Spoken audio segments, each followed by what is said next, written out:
Talking to camera for 30 days challenge. Challenge accepted.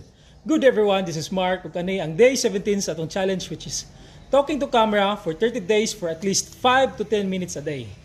Ibuhat na ako nga challenge para mutaas ang self-confidence, mabaga akong naong, mawala ang kaulaw, mawala ang awkward, o kampante na lang ko misturya tubangan sa kamera. So, gapon, ang topic nga atong nabunutan is all about mobile apps. So, mobile apps kanang gamit nato sa atong cellphone nga mga applications. So, nag-research ko gapon, gitanaw nako ang most downloaded nga mga apps daw for 2024. Kani siya nga list is quarter 2. Then gikan siya sa backlinko.com. So, tanaw na to karon kung unsa to nga mga apps ang most downloaded. So, let's start. Number 1 nga most downloaded nga app is ang Instagram. So, social media ya po na. So, ako gagamit ya po kana karon. Isa sa ginagamit nako. Then ang na-download do na siya or 182.2 million downloads daw kuno na siya ang Instagram. Next is ang FB or ang Facebook. Na siya ay 146 million nga downloads. Number 3 is ang TikTok.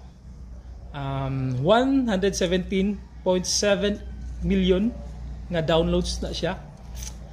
Next is WhatsApp Messenger.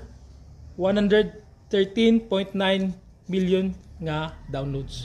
So WhatsApp dili kay ko gagamit ani nga app nga app. Dayo next nga most downloaded nga kuan nga app is ang Telegram. Na siya ay 85.1 million nga downloads. Sunod is Temu 79.6 million downloads.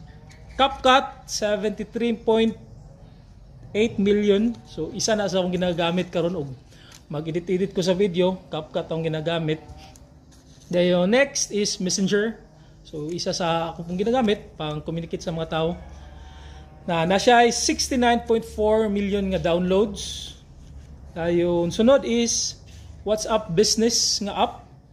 57 million downloads na siya daw. Ayun, ang last is ang Spotify. 50.02 million nga downloads. So muna ang mga apps nga kasagaran gyud ginagamit sa tao.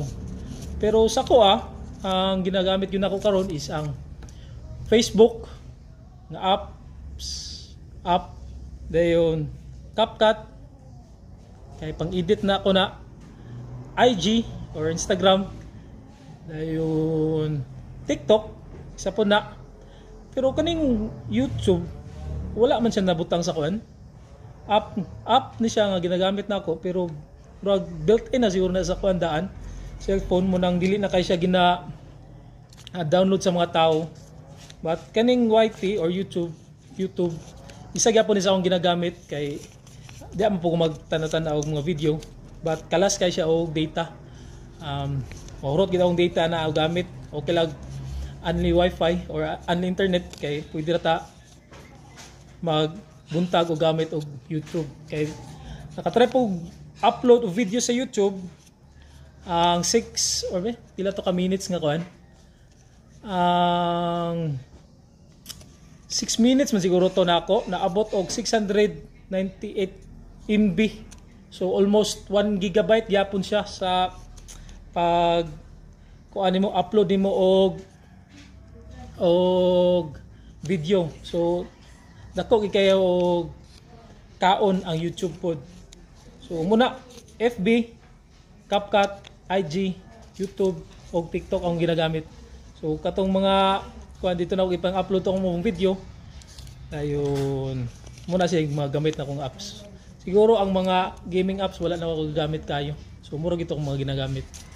So if ikaw unsa may mga apps nga imong ginagamit, pwede niyo i-comment below. Ayun, if ganahan ka niya akong video talking to camera for 30 days challenge, pwede ka magbuhat og imong mga video, pwede ka post sa first nga video nimo, pwede ko nimo i-tag para ma-like lang po nako. O karon na pod magbunot na pud ta para ugma na to nga topic. So tanaw na to kung sa to topic. So ang akong nabunutan is all about fruits o mga prutas. So ugma mo na po na yung topic. Siguro maghatag naman siguro og mga fun facts ani. But i-research na ako gyapon. So mura ang atong video karong adlaw. Og salamat sa pagtanaw og God bless sa tanan. Bye-bye.